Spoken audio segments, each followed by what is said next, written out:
has an amazing master plan, which he explains in detail all over the Bible. A plan that sees him filling the earth with his glory. However, in order to understand why we need this plan, we need to understand what happened in the beginning and the origin of sin. The Bible opens with these words.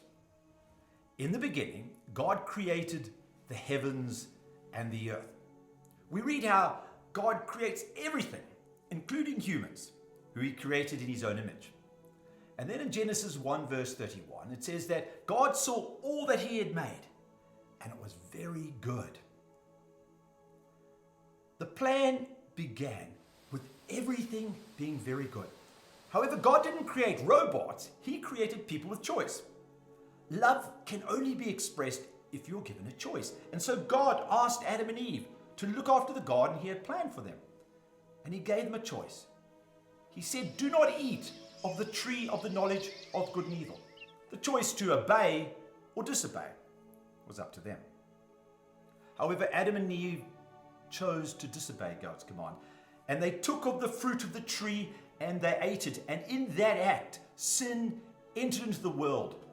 We read in 1 John 3 verse 4 that whoever sins is breaking the law, because sin is breaking the law. Adam and Eve broke God's law, and so by definition, they sinned. And the result was that sin entered the world. As Paul explains in Romans 5 verse 12. As by one man sin entered the world, and death by sin. And so death passed upon all men, for that all have sinned.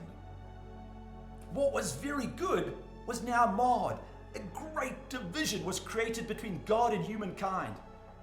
The prophet Habakkuk would say this thousands of years later about God. Your eyes, God, are too pure to look on evil. You cannot tolerate wrongdoing.